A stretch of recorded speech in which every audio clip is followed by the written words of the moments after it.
Hi guys, this is the part 3 of the video on sunset law and estate planning. Today we'll be talking about one specific estate planning vehicle or tool. It's basically trust. Well, not just the general trust, but two specific kind of a trust. One is called revocable life insurance trust, and another is irrevocable life insurance trust. And I should make that clear that this kind of a two type of trust, they are the combination of a trust and the life insurance. That's why remember, life insurance is always one of the your most important and most reliable estate planning tool. However, life insurance is easy. You can always buy a life insurance policy and then name the beneficiary, and whether it's your son, your daughter, or a grandson or granddaughter. That's way to pass your asset down to the next generation or even next the next generation. But here, this is a special tool. It's called the revocable and life insurance trust and the irrevocable life insurance trust. Again, this is a combination of two things. It's a life insurance, but it's also trust. The idea, the advantage is that you, instead of a name the life insurance to one beneficiary, you name the trust as the beneficiary. So when you passed away, all the property, all your asset will go to the trust, and trust will have a trustee. Trustee is the one basically manager of the trust that they take care of the your property when you passed away, when you die. So it's very important. Usually, it's a neutral third party. Neutral meaning there is no conflict of interest. Okay, third party meaning it's somebody else. It could be family members, right?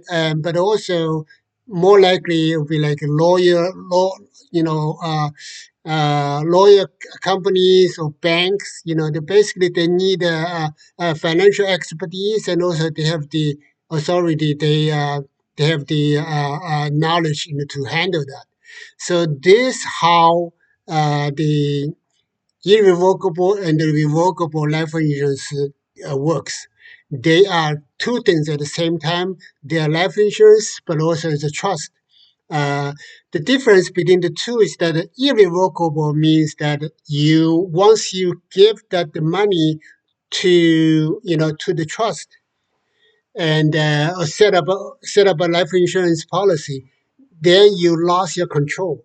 Legal terms relinquish your control. So from that point on, once you contributed the money goes to the trust. There will be a trustee to take care of it. Okay, and then you lost the control. Why would somebody do that? Well, basically two big advantages. Number one is that you a protection from the creditors. So let's say you're bankrupted. Okay, so let's hope not that not happen. When you're bankrupted, the creditor can come to get your life insurance proceed. Meaning the death benefit. They take that away. They say, hey, this person when he or she was alive, he or she owns money. So we have to take that money away. So you can't really do anything about that with a revocable life insurance trust.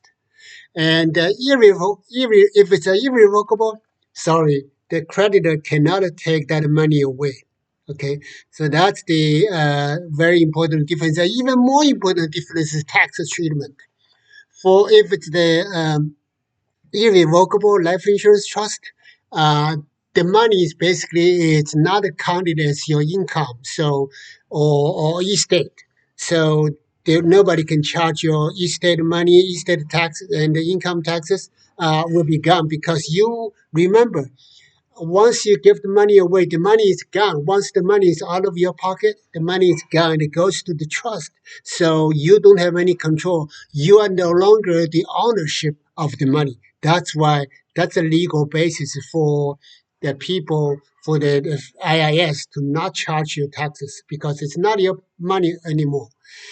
This irrevocable life insurance trust is very popular among the Chinese.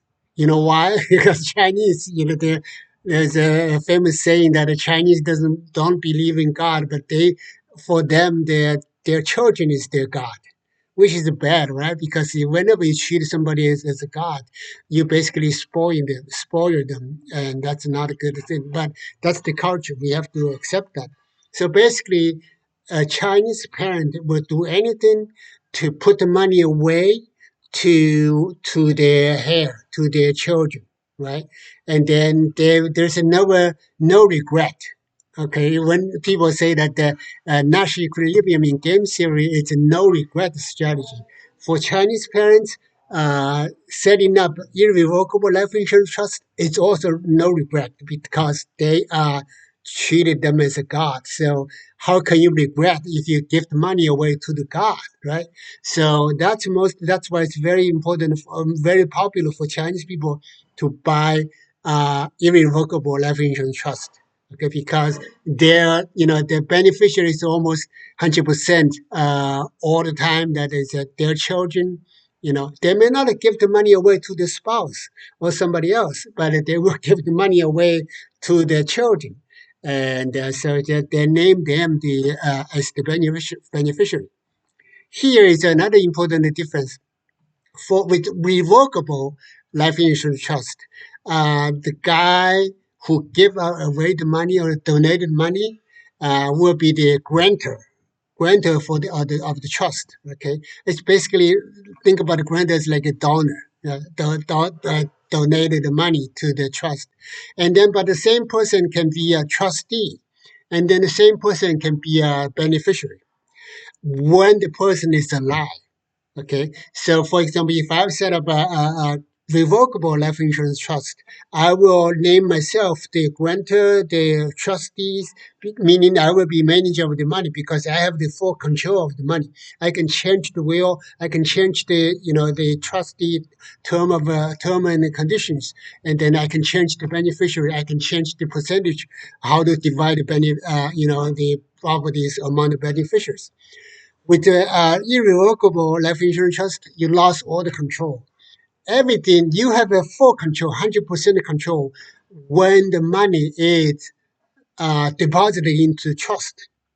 Once the money is deposited into the trust as an irrevocable life insurance trust, you lost all the control. You have nothing.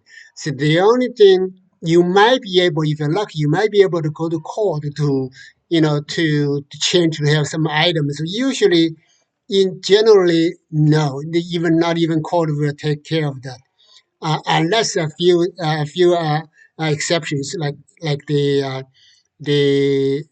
trust was set up as a fraud.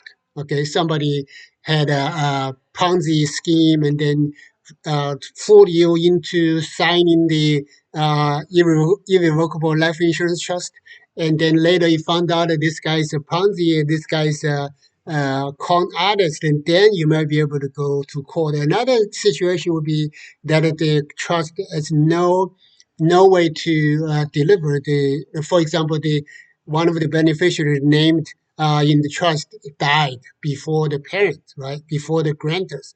And then in that case, we may talk about this. But usually, in the terms of the condition in the trust chapters, they're named as the like contingent beneficiaries or co-beneficiaries, things like that. So those are the two biggest um, life insurance trust, which is a combination of a life insurance policy and also trust. So let's stop here.